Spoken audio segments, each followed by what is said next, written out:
Ternyata itu berkahnya Masya Allah sampai sekarang. Beliau terus ngendikan, ra'aitu Rasulullah sallallahu alaihi wasallam yusolli hakadha akidan tarafai izari ala atiki. Andai kan itu nggak pernah dilakukan seorang sahabat yang bersaksi Rasulullah pernah melakukan itu, maka kita akan menganggap sholat jubahan resmi seperti itu menjadi syarat sah. Pakai hem seperti ini resmi menjadi syarat sah. Barokahnya itu diketahui, oh yang paling pokok itu satrul aurah, yaitu mabena surah warubah.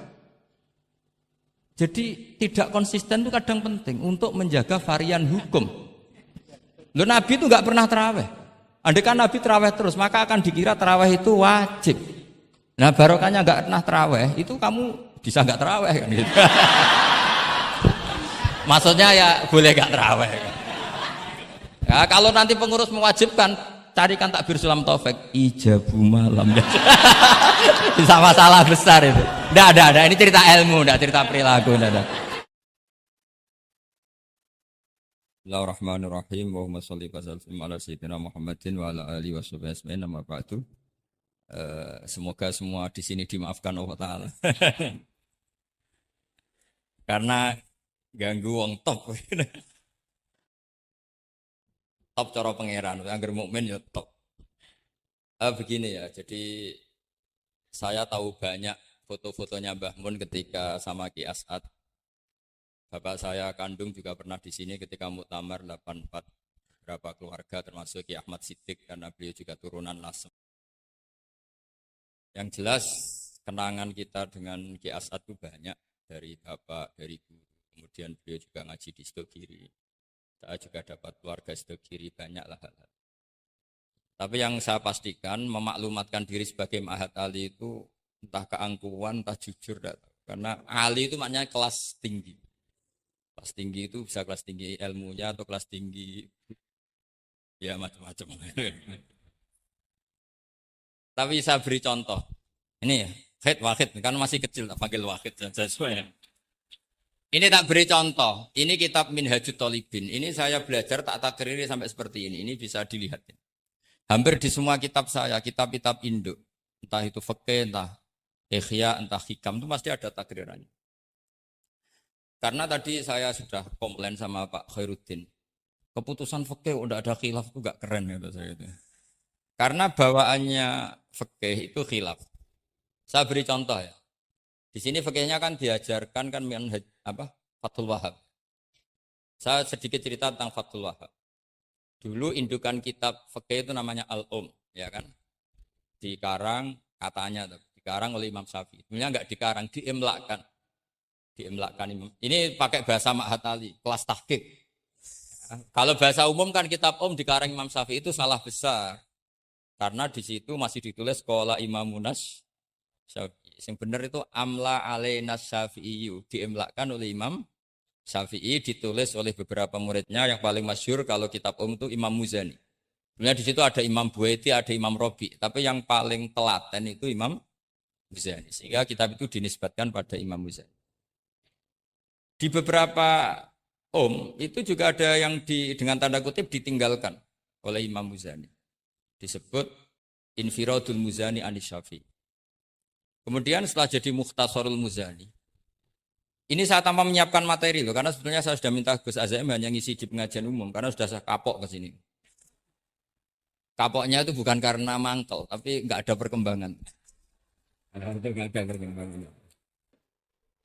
Jadi hafal Quran itu keharusan seorang faqih, baru hafal 4 aja diceritakan. Memang ini ngawur sekali itu sebetulnya. Memang normalnya seorang faqih memang hafal Quran. Enggak boleh hanya berapa? 4. Enggak meyakinkan. Nah, Mukhtasarul Muzani itu ada beberapa hal yang beliau beda dengan Imam Syafi'i. Kemudian disarai namanya kitab Nihayatul Matlab fi Dirayatil Madhab oleh Imam Haromen. Saya punya kitabnya dan tak pelajari. Oh ini maklumat. Bukan niat sombong, ini niat cerita fakta. Nihayatul Matlab fi Dirayatil Madhab. Kemudian Imam Haromen punya murid alim alamah yang saat itu belum suka tasawuf. namanya Imam Ghazali. Beliau akhirnya menulis Al-Basit, berhubung Mak Hatali sinau Basit gak pati iso, mergo kegeden digenti Al-Wasit. Al-Wasit ya ora pati disinau ini digenti apa? Al-Wajiz. Alhamdulillah, kayaknya Pak Khairuddin juga gak punya. Punya kita Wajiz. Wahid punya? Wahid, Wajiz? Berapa halaman itu? Kitab Wajiz itu. Berapa halaman? Tebelnya aja kira-kira seberapa tebelnya? Ya, tebelnya seberapa? Kalau nggak tahu isinya, paling nggak tahu tebelnya. Harganya masih ingat. Kalau nggak tahu isinya, tahu harganya ya.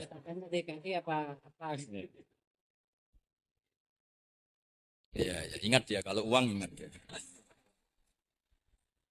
Jadi bawaannya orang nggak bakat soleh itu kalau uang itu ingat. Terus setelah itu diringkas lagi sekaligus ada kritik tertentu, komplain tertentu disebut al-muharrar. Jadi memang syaratnya fikih itu harus ada yang komplain karena nggak bisa final. Disebut apa? Al-muharrar. Al-muharrar itu ya sudah dinamain al-muharrar yang sudah diteliti oleh Imam Rafi'i. Ada yang komplain lagi ya setengah sarah tapi setengah komplain. Namanya Minhajut Thalib. Minhajut Thalibin dikomplain lagi di era Syekh Zakaria Al-Ansari. Dari masdar dengan jamak mudzakkar salim diganti manhajut tulab.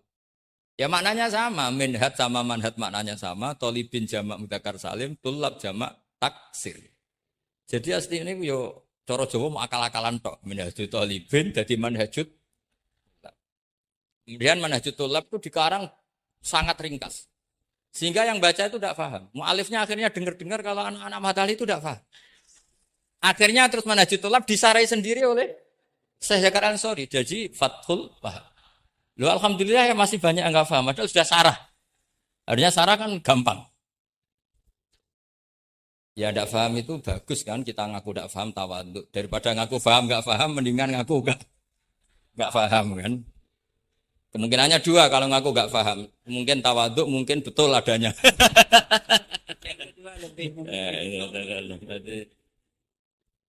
Nah saya cerita sedikit tentang kenapa fikih itu harus ada dan selalu ada khilaf. Karena itu masalah furu'iyah. Apa? Saya beri contoh, ini kitab Minhajut Thalibin. Dan saya punya catatannya banyak. Oh sampai gini, sampai sarah-sarahnya punya. Catatannya ya banyak. Saya bangun tidur saja bisa, saking seringnya belajar. Dan saya alhamdulillah tidak punya masalah ingatan. Jadi kadang banyak guru punya masalah apa? Ingatan. Tapi tidak perlu dianggap harus kemana gitu, ke rumah sakit apa, tidak perlu, nggak ingat. Misalnya sampai tak kasih tahu. Siapa paling pinter? Jagomu tak bedaan. Yang namanya sujud misalnya. Sujud itu apa coba? Secara lughat. Wat'ul jabha alal ardi. Sehingga Imam Rafi'i berpikir sujud itu asal ada wat'ul jabha alal ardi ya sah adanya. Dan beliau mengklaim ini saksinya Pak Khairuddin ini wasabe as-sujud wa aqalluhu mubasyaratu ba'di jabati musallahu. Ya. Beliau hanya mengatakan wala yajibu wat'u yadaihi wa rukbataihi wa qadamaihi fil azhar. Wala yajibu. Ini kalau enggak percaya, paham baca? Maksud tarahum bisa ya? Coba baca. Wala yajibu coba wat'u yadaihi pakai nada Indonesia jangan nada negara sebelah coba. Wala yajibu waruk bataihi wa qadamaihi fil ard. Jadi menurut Imam Rafi'i ketika sujud itu tidak harus watul yad, tidak ada watul rukbah, tidak ada watul. Nah, karena secara lughat yang namanya sujud itu ya seperti itu, watul jab. Dan sujud itu sudah dikampanyakan sedemikian rupa bentuk apa ketertundukan tertinggi yaitu dengan watul jab. Artinya posisi kepala di bawah pantat. Tapi terus Minhajut Thalibin, padahal Imam Rafi'i ketika ngarang itu menyebut fil adhar dalam kitab Al-Muharrar. Terus kultu kata Imam Nawawi al-adhar wujubuhu. Ya masyhur kan karena Imam Nawawi berdasar riwayat umirtu an asjuda ala sabati al-zumin al-jabha wal yaden warukbaten wal qadam. Saya baca lagi ya umirtu an asjuda ala sabati al-zumin apa al-jabha wal yaden warubaten wal qadamen. Nah, andekan Imam Rafi'i ketemu Imam Nawawi, kamu ikut kubu siapa? Nawawi kan? Nah, sekarang oke, berdasar riwayat dan praktek guru-guru kita semuanya seperti itu. Kalau sujud melibatkan 7, oke itu berdasar riwayat dan berdasar perilaku guru-guru kita. Oke, secara sanad kita tidak punya pilihan, pasti seperti itu. Ikut guru. Tapi kalau pertanyaannya dibalik, saya ulang, pertanyaannya dibalik. Min asbabir riddah itu adalah sujud lisonamin. Kira-kira kalau ada orang sujud hanya watul jabah lisonamin, sudah murtad apa belum? Murtad kan? Loh enggak, sudah murtad belum? Termasuk murtad kan sujud lisonamin atau li ghairillah. Kira-kira untuk murtad syaratnya melibatkan 7 anggota apa cukup watul jabah? Untuk sah menjadi murtad. Nggak, misalnya kamu, jangan kamu lah, kamu potongan tidak mungkin murtad insya Allah. Misalnya ada orang murtad dengan cara murtad yang fi'li. Contohnya apa? Kasujudin lisonamin. Murtad kan, ingat masih ada 3 kan? I'tiqadi, qauli, fi'li. Yang fi'li contohnya kasujudin lisonamin. Untuk menjadi sah murtad itu nunggu 7 anggota apa salatul jabah? Enggak jawab aja, ngawur saja kak, biasanya aja. Udah, enggak usah. Kan biasanya ngawur terus enggak apa-apa, masih anak-anak aja. Hati-hati aja tetap ngawur apalagi. Enggak, menurut kamu sudah murtad belum? Ya kan murtad kan? Artinya kalau itu sah untuk menjadi murtad, harusnya juga sah untuk menjadi sujud. Karena sama-sama simbol. Sujud watul jabah fakot ya simbol takzim ke Allah setinggi-tingginya. Kenapa menjadi murtad? Karena ini simbol hormat kepada sonam setinggi. Sehingga Imam Rafi'i berpendapat sujud itu tidak harus melibatkan anggota sujud. Ya kira-kira gitu loh. Makanya tadi saya juga matur Mas Hasan. Piye kanyamu lah. Dulu keduren. Mau coba fakih orang-orang khilaf itu fakih apa. Fakih ben seru itu harus ada khilaf. Ya ini sama yang baca supaya jadi seksi. Kalau menurut Imam Rafi'i enggak, ya harus jadi wala yajibu. Enggak akan keliru. Tadi kan sudah tak baca. Wala yajibu wad'u yadayhi wa rukbatayhi wa qadamayhi fil adhar. Qultu al-adhar wujubuhu. Ya kan sama-sama bilang al-adhar. Imam Rafi'i bilang enggak wajib ya al-adhar. Imam Nawawi bilang wajib ya al-adhar. Kamu partai ditutup wallahu a'lam. Oh.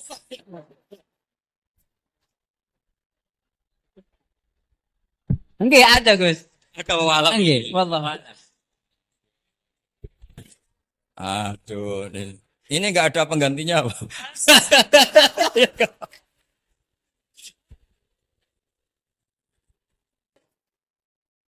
Jadi fikih itu mau tidak mau harus khilaf karena sudut pandangnya seperti itu.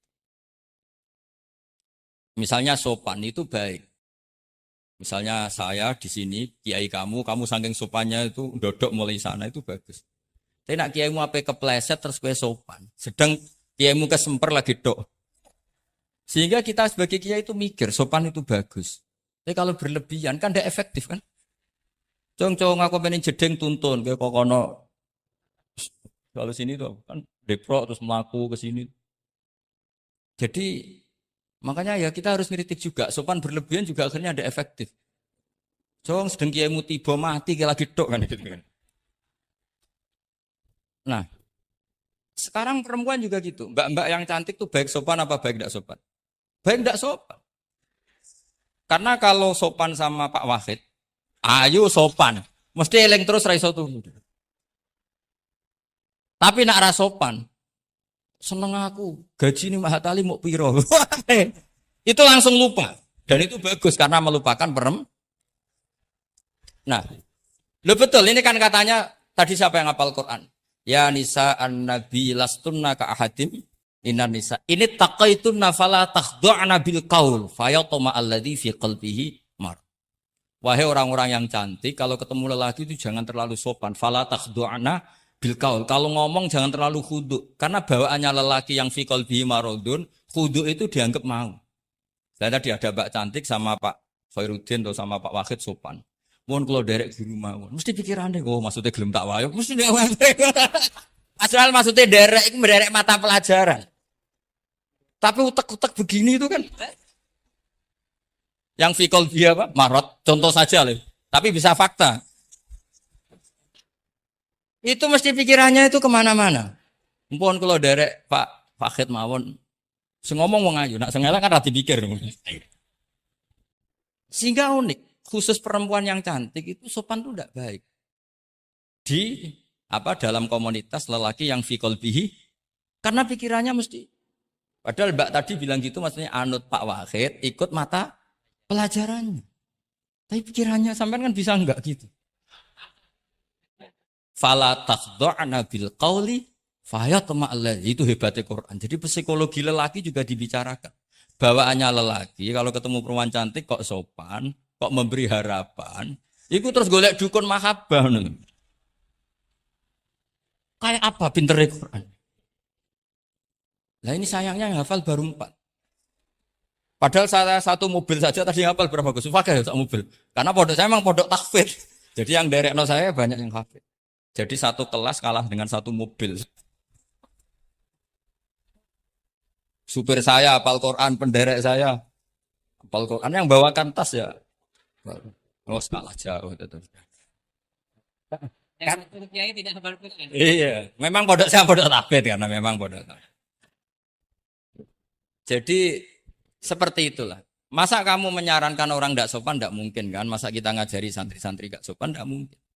Tapi kalau kamu ajari sopan, khusus yang cantik, ketemu lelaki yang seperti itu, akibatnya fayat ma'alladzi fi qalbihi marad. Makanya di sarah-sarah atau di tafsir-tafsir sampai ada penjelasan wa yusannu lil marati takhlidu sautiha. Perempuan disunatkan menebalkan suara untuk menghilangkan rasa apa? Syahwat lelaki tadi. Terus paling enggak misalnya enggak mau nebalkan ya judes. Misalnya ketemu Pak Wahid, Mbak apa yang di? Gak urusanmu. Oh, itu mesti langsung lali. Tapi nak jawab, badhe napa ngersakno napa nggih kula tak derekno jenengan riyen. Wah, bahaya. Padahal maksudnya derekno iku ya mata pelajaran, ndak ada hubungannya dengan mau dinikah. Ketemu nih naudzubillah lah kalau itu. Nah, itu fikih. Jadi fikih itu menginduk ke usul fikih. Tapi usul fikih sendiri itu kalau ndak ngerti fikih jadi itu jadi liar. Karena khayalnya lebih tinggi. Makanya banyak orang yang pengagum usul fikih itu jadi liberal karena terus terlalu banyak khayal. Maka pondok-pondok itu harus ada fikih dan ada usul. Saya beri contoh liar itu begini misalnya. Maqasidus syariah itu kan bisa subjektif. Sehingga Imam Syafi'i itu yang kritik man istahsana faqad syarra'a. Orang yang sering berpikir istihsan faqad syarra'a, maka dia mau berpikir bikin syariat tandingan. Misalnya gini, saya ini kiai yang suka tirakat. Karena dulu misalnya mondoknya itu suka tirakat. Terus santrinya diwajibkan puasa setahun atau diwajibkan enggak boleh makan nasi. Itu bikin syariat tandingan. Karena apa? Tahrimu malam yahrum. Mengharamkan sesuatu yang tidak haram. Atau mewajibkan ijabu malam yajib. Itu termasuk kriminal menurut Sulam Taufik. Loh iya, bahkan Sulam Taufik mengebabkan itu di bab riddah. Saya ini sudah tak toleransi, tak tulis minal kabair. Kalau di Sulam Taufik dimasukkan bab riddah. Karena ijabu malam yajib berarti bikin syariat. Atau tahrimu malam yahrum juga artinya bikin. Tidak tahu, guru di sini biasanya tahrimu malam yakrum apa tahrimu malam yuharram. Umumnya bacanya apa? Bisa dua. Ya rodok maju berarti murid semuanya. Nah, tapi kamu tidak bisa menyalahkan kiai-kiai yang mengharuskan muridnya tirakat karena itu cara untuk kasrus syahwah misalnya. Untuk memecah syahwat. Tapi tetap saja nggak boleh mewajibkan karena nanti ada syariat tandingan. Nggak boleh. Syariat ini sudah sempurna. Nggak boleh ada syariat baru. Yaitu disebut ijabu malam yajib atau tahrimu malam yahrum. Maka kata Mbah Mun, resikonya jadi kiai ngalim. Mbah Mun sering guyon gitu. Aku kiai ngalim jadi ribet. Apa ngaramno rokok sing darani halal yo akeh. Di halal no cah cilik-cilik. Rokok. Jadi kiai itu kan lebih tunduk ke konstitusi ilmu. Ribet lah, ribet. Misalnya begini, sama tak bedai. Assalamualaikum ketika salam, itu yang wajib salam pertama apa salam kedua? Pertama. Itu wajib niat mufarokoh apa niat menghabisi sholat atau mengakhiri sholat apa enggak perlu niat? Nah, mesti ulama berdebat. Karena ketika Allahu Akbar bisa Allahu Akbar demo, bisa Allahu Akbar niat sholat. Maka untuk membedakan, lo kan bisa aja kan? Demo itu udah harus berontak enggak? Misalnya kamu ngerti perempuan yang kamu cintai, ternyata omongan Pak Guru Khairuddin kan Allahu Akbar, guru kok ngono kan gitu kan. Nah, untuk membedakan itu kalau untuk sholat atau untuk takjub diharuskan niat Allahu Akbar. Nah, sekarang salam harusnya juga ada pikiran begitu. Ini salam karena ketemu orang, apa salam karena keluar dari sholat. Makanya selalu ada ulama yang berpendapat wajib niatul khurud minas sholat. Karena logikanya kalau Allahu Akbar wajib niat sholat untuk membedakan Allahu Akbar yang wiridan, Allahu Akbar yang takjub, Allahu Akbar yang demo, untuk membedakan itu semua. Niat. Salam juga gitu, salam mubalek, salam kenalan, salam apa. Harusnya pembedanya adalah niatul khurud minas sholat. Makanya saya tadi itu komplain sama Pak Khairuddin, itu Basul Masail Fikih kok tidak ada khilafnya. Betul orang itu kata saya. Yang putih itu. Oh, yang putri itu. Nah, jadi apa? Kaidah-kaidah seperti itu nggak bisa dihindari. Khilaf-khilaf seperti itu nggak bisa dihindari. Ini saya baca ya, misalnya contoh-contoh yang itu mulai apa? Mulai salam ya. Nah, jadi pilihan-pilihan itu, misalnya di salam ana jaza anha, terus asani asyar assalam wa aqalu assalamualaikum wal aso jawa qultu al aso al mansud wa annahu la tajibu niyatul khurud. Jadi ada yang bilang tidak wajib, mesti artinya ada yang bilang wajib. Karena jadi nggak ada pilihan. Setelah ada pembanding itu udah ada. Sekarang begini lagi. Ini yang ulama kadang-kadang ya nyuwun sewu andekan kita ulama itu kadang ra cocok, tapi cocok ra cocok. Ya harus didengar ini ngaji. Ulama fikih kadang ya sembrono, tapi kok muni ngono kualat. Saya ngomong aku wae. Nak darani iktidal, menamai iktidal itu ruknun qasirun ghairu maksud. Julus benas sajdatain atau jalsah itu kan ruknun qasir ghairu. Itu banyak ahli hadis yang komplain. Ini ngawur betul fuqaha itu. Wong rukun kok ghairu maksud. Dan mereka berani bilang itu rukun sing ghairu maksud. Kusida lil fasli, hanya dimaksudkan untuk pemisah. Itu kan yo mangkelno wong rukun kok ghairu. Ternyata ulama itu punya niat begini. Setelah dikatakan ruknun qasir, maka jangan ada pesaing.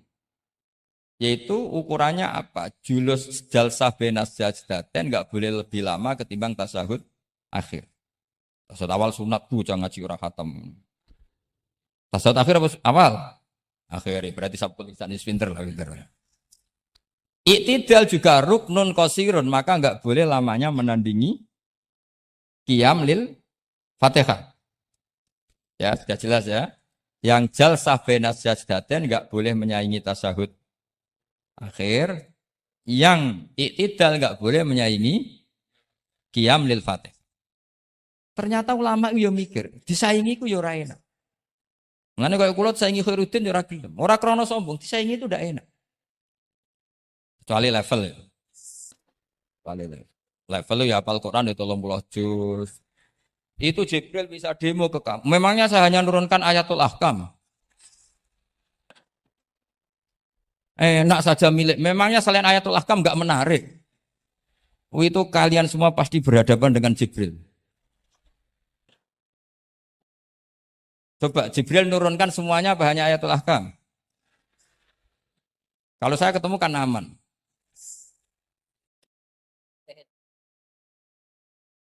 Iya bahaya kamu itu. Nah, ketika wajib gak mau disaingin, ini ternyata menginduk ke mazhabnya Abu Bakar. Abu Bakar As-Siddiq. Di antara sifat Allah paling keren itu la syarikalah. Di mana-mana Zat yang top itu nggak mau saingan. Dan itu normal karena memang nggak ada yang setara dengan Allah. Suatu saat Abu Bakar itu pulang. Ini nanti saya cerita fikih banyak. Kamu pasti setelah ini tambah pinter, tak jamin. Bukan barokahnya saya lah, barokahnya Mbah Mun, barokahnya Mbah As'ad. Gitu. Tapi kena ras sombong yang termasuk barokahku lah gitu ya. Kamu tidak sombong. Tapi sombong juga gak apa-apa. Terus biasa salah. Orang salah sombong, salah liane. Abu Bakar pulang. Di situ itu istrinya menyediakan beberapa makanan untuk sahur. Itu marah besar. Apa kamu mau menandingi Ramadan? Sehingga puasa sunat aja persiapannya seperti ini. Bahkan sebagian riwayat itu beliau memukuli kidrun. Jadi itunya ada yang dirusak lah kira-kira. Ini dengerin betul. Nanti akibatnya di fikih.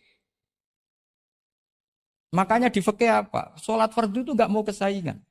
Sholat fardu wajib qiyam liqadirin. Nggak boleh sholat sunat bersyarat begitu. Harus sah qu'ud meskipun ma'al qudrah. Karena fardu itu nggak mau kesaingan. Jadi fardu ya rada egois kira-kira gitu. Nah, mesti sama lagi krungu iki gitu. Maksudnya sering roh hukumnya tapi baru tahu logika ini. Loh aku rasul don sul yakin. Sul yakin. Karena fardu itu enggak mau poso fardu wajib tabyitun iya. Nginep no niat mulai malam. Poso sunat. Tidak. Ketemu jam 9 kamu belum makan, belum ada dukhulu syai'in fi jawfika. Terus niat puasa sah enggak? Sah. Ada bedanya enggak fardu sama sunat? Ada. Sholat fardu wajib itmam. Puasa wajib itmam. Puasa sunat amiru nafsi. Puasa sunat bojo lagi apian bisa kamu batalkan. Tapi nak puasa fardu, oh sanksinya berat. Itku rokobatin sampai ya siamu sehari ini apa? Mutatabi'an. Terakhir itamu sitina. Tapi kalau puasa sunat, amiru nafsi, kamu terus monggo, ndak terus. Intinya fardu itu nggak mau disaingin. Berarti fardu egois kata saya. Nah, Abu Bakar sampai begitu. Ono wong poso sunat kok sampai nyiapno buka, nyiapno sahur, ku marah. Bahkan marahnya nggak sekedar di hukumnya, di perlakuannya. Kamu itu memperlakukan puasa sunat aja kok kayak memperlakukan fardu. Hanya di menunya, di persiapannya. Dan ternyata Imam Syafi'i benar, ternyata di hukumnya juga harus beda. Misalnya tadi, qiyamul qadir fil fardi wajib qiyam. Tapi kalau sholat sunat, boleh qu'ud walau ma'al qudrah alal qiyam. Jadi ini ulama. Ini perpaduan usul fikih dan fikih. Jadi fardu itu ya agak angkuh lah kira-kira gitu. Angkuh itu kalau baik namanya izzatun nafs. Memang harus beda. Nah di sini. Nah di bab zakat juga sama. Ukuran wajib itu apa? Akhdhal imamu qahron atau layuk ta'u yadu sariki. Ben kita tambah pinter. Tetap goblok ya ora apa zaman akhir. Tapi kita tak pinterno sithik. Ketika seseorang diputuskan wajib zakat, kok tidak mau zakat? Efek hukumnya apa? Akhdhal imamu qahron, imam boleh ngambil paksa. Atau kalau mustahik itu nyuri dengan kadar yang memang jatahnya la tuqta'u yadu. Mergo ana syubhatul milki. Jadi, paham ya? Jadi sampean misalnya fakir, tanggane Pak Khalidin gak gelem zakat, nyolong jatah. Andaikan dia lomo mustahik kamu itu dapat sekian. Itu enggak boleh dipotong tangannya karena kamu ngambil jatah. Jadi sekali diputuskan wajib itu punya akibat akhdhal imamu qahron atau la tuqta'u yadu sari. Jadi itu fikih. Jadi fikih itu konsisten. Nah, sekarang yang dikatakan fikih itu ainut ta'ah apa shawab, apa hak. Nah, itu yang ulama berdebat. Sekarang misalnya sampean tak bedheki begini. Sing darani salat sing sah iku madhep kiblat. Betul kan?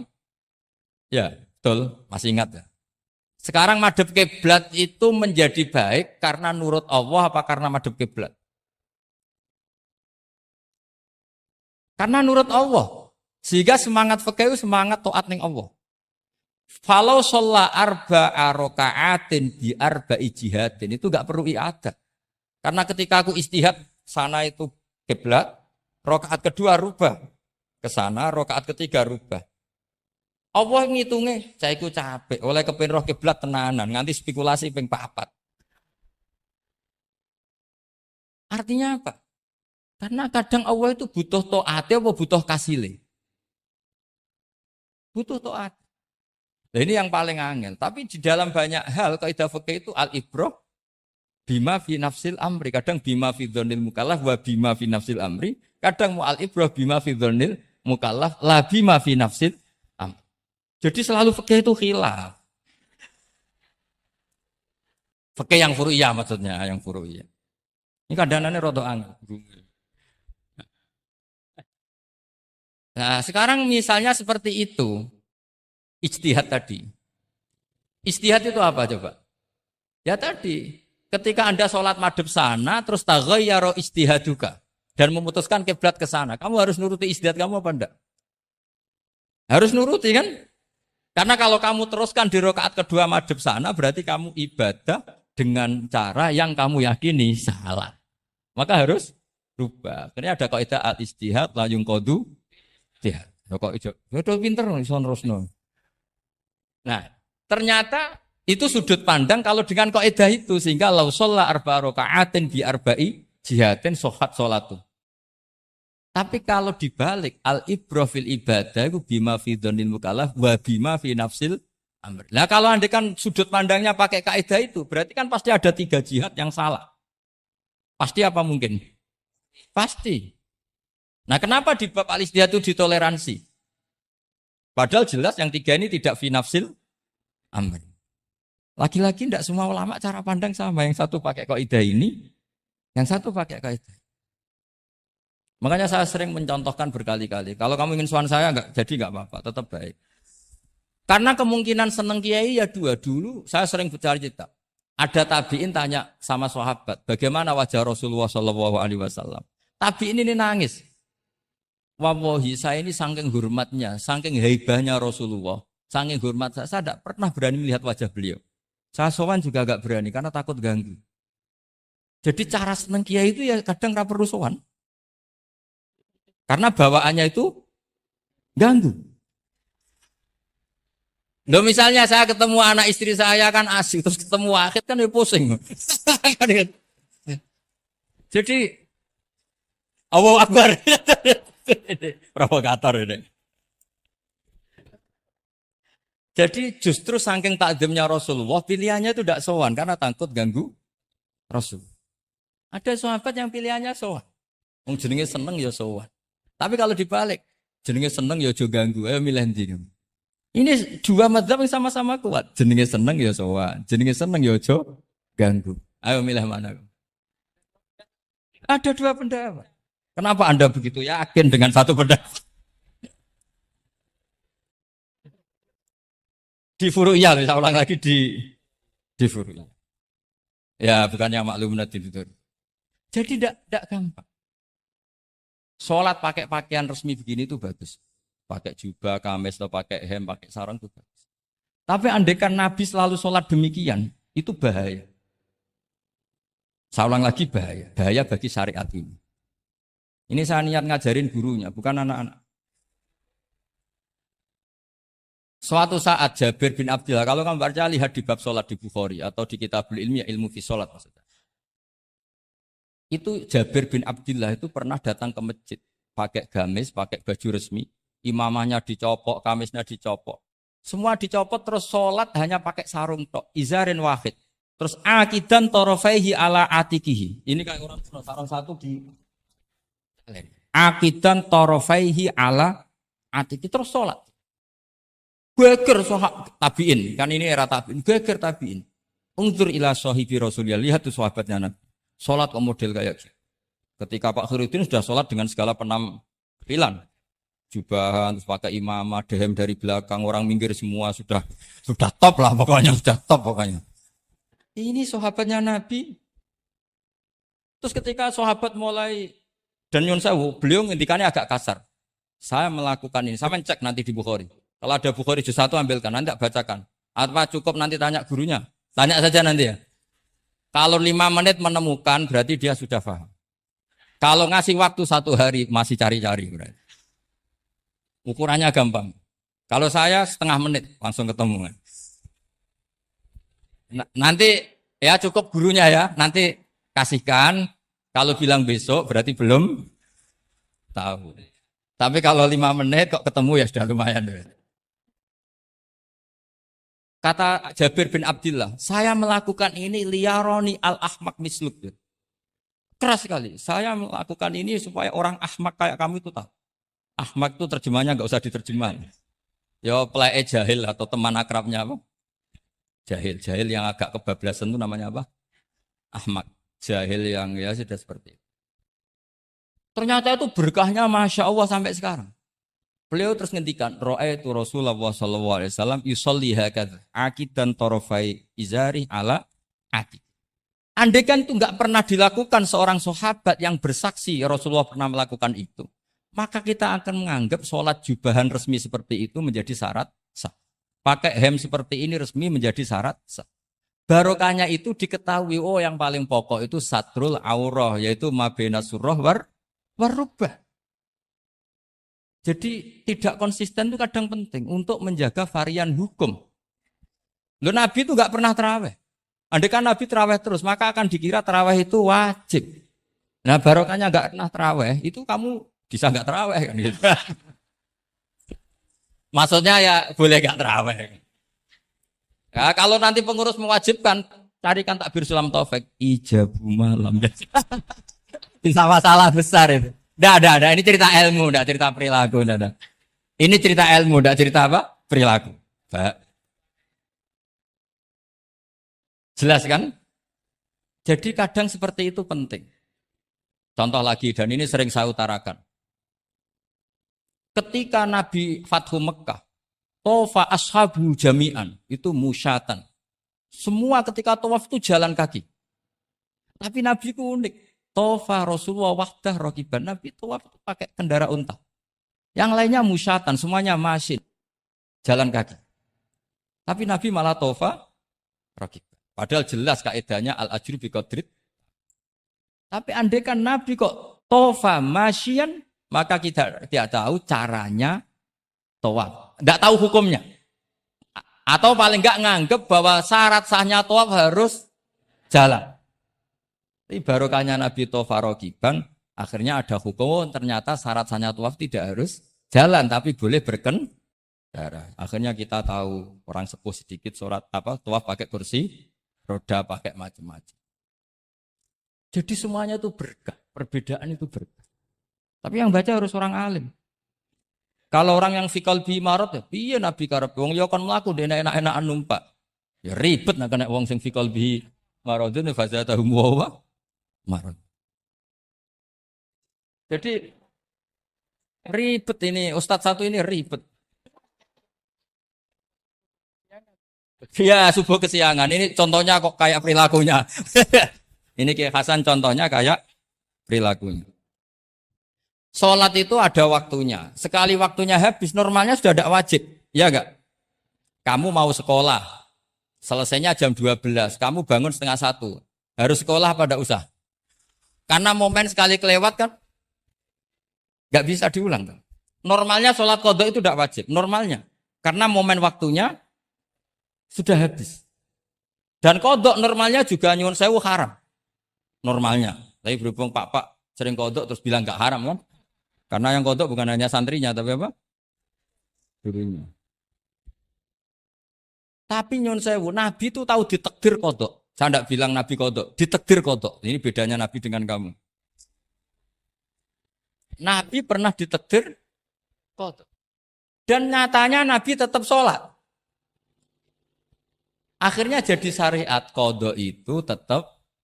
Andai kan Nabi tidak pernah qadha, maka orang cara berpikir, waktunya kan sudah habis. Pasti malaikat bagian nyatet sudah gak ada. Lalu apa sholat? Wong sing nyatet wis tutup buku kan? Karena logika waktu itu kalau momennya kelewat ya sudah normalnya. Tapi agama ini tidak seperti itu. Berhubung Nabi pas qadha juga sholat. Kayaknya juga jamaah ya. Wah itu yang ribet itu. Ya kan jamaah kan itu. Jamaah kan? Wah, aku nak mbok praktekno ning pondok. Separuh pondok kodok terus dimami Khairuddin sing komat wahid. Wah. Perkara kan? Nah, barokahnya ngerti kunut itu sunat, pura-pura ndak kunut. Akhirnya kayak orang baik kan? Yaitu mau melakukan sholat duha. Ini, ya akhirnya guru saya sedang sholat duha. Itu husnudon yang gioblok.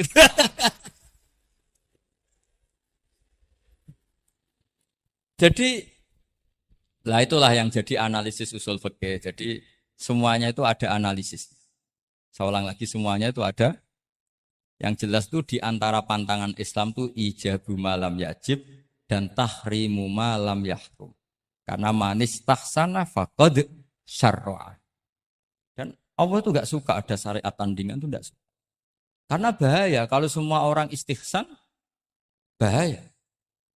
Saya pernah ini cerita nyata. Ada pengurus yayasan yatim piatu yang sehat. Saya ulang lagi yang sehat. Sehat yayasannya, sehat apa keuangannya, sehat perilaku. Datang ke saya minta doa, minta nasihat. Normalnya kan saya puji, tapi saya dingin saja. Saya bilang yayasan yatim piatu itu bagus, tapi lebih bagus lagi kalau dibiarkan. Karena anak-anak yatim ini kan milik keluarga. Setelah bapaknya mati, biasanya mbahnya ngerawat, Pak D, Pak Leknya rawat. Nah, dengan kamu ambil ke yayasan itu, dia tercerabut dari keluarga. Satu, Anda jangan merasa perilaku Anda atau solusi Anda atau amal Anda lebih baik. Bisa saja kalau di keluarga lebih. Tak beri contoh, anak yatim di kampung saya ini gendut-gendut. Karena dulu Pak D, Pak Leknya, mbahnya tidak pati sayang, barokah yatim sayangnya berlipat. Terus kedua, barokahnya di rumah makannya bebas. Kalau di yayasan kan harus pakai jam. Mana seneng cah cilik makan di jam. Jadi biar, ya nah ini lagi-lagi khilaf. Yang setuju yayasan yatim, yang sehat loh, kalau yang nggak sehat memang kita tidak cocok. Yang sehat, bayangkan yang sehat. Itu saja ada masalah. Karena tadi anak ini kan bagus, makanya Mbah Mun pernah dawuh. Yo yayasan yatim piatu itu ya apik, tapi gak oleh bocah tercerabut songko keluarga. Nah, ini kalau kita mentasrek itu semua anak diambil terus gak tahu Pak D-nya siapa, mbahnya. Meskipun ditulis, tapi kan nggak semudah itu. Ingat kalau hanya sekedar di catatan dokumen kan. Tapi kalau dibiarkan di keluarga ngundang Pak D, Pak Le, Mbah dan sebagainya.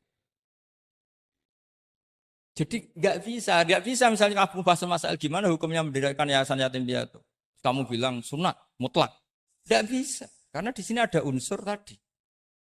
Kak sampean mondok ini sunat apa enggak, Pak mondok? Ya bisa wajib, bisa sunat, bisa haram. Karena yang haram misalnya gini, kamu di kampung kamu itu andalan, tidak ada orang baik kayak kamu, tidak ada yang bisa ngaji kecuali kamu.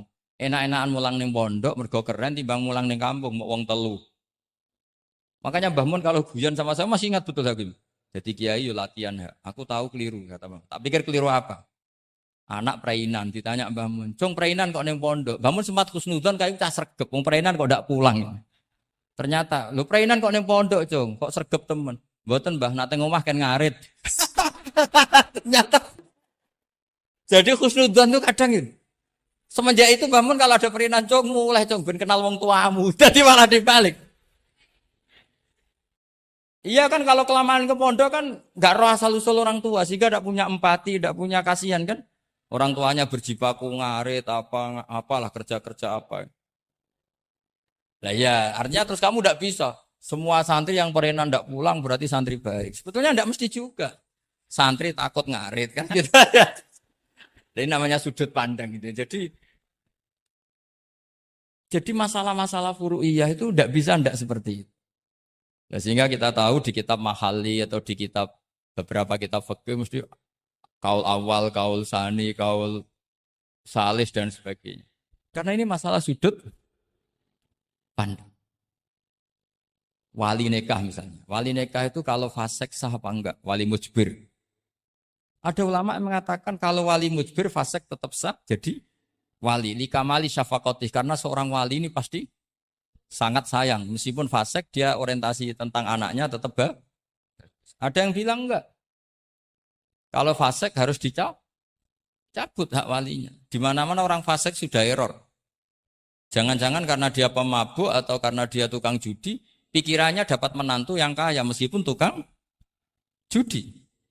Bahaya ini kalau diberi hak wilayah atau hak wali. Makanya ulama mengatakan sekali fasik dicabut. Nah, ya yang satu memandang umumnya orang tua meskipun fasik tetap likamalis. Tapi kata siapa di sosial itu mesti semua orang begitu apa tidak mesti? Tidak mesti. Makanya kalau saya mengatakan cabut saja. Li'annahu la yu'manu ayadu'aha inda fasikin misli. Karena siapa yang bisa menjamin kalau dia tidak mengawinkan putrinya dengan orang fasik yang sejenis. Orang fasik pasti komunitasnya juga fasik. Dan dia nganggap orang fasik itu tidak problem, dia sendiri fasik. Wes dia untuk iki capek, jebule capek sing tahu ngutangi ning nggon judi. Karena dia punya ukuran apik versinya dia. Lagi-lagi fikih kok mujma' alaih mau piye. Oh, iya. Yang furu'iyah maksud saya yang furu'iyah.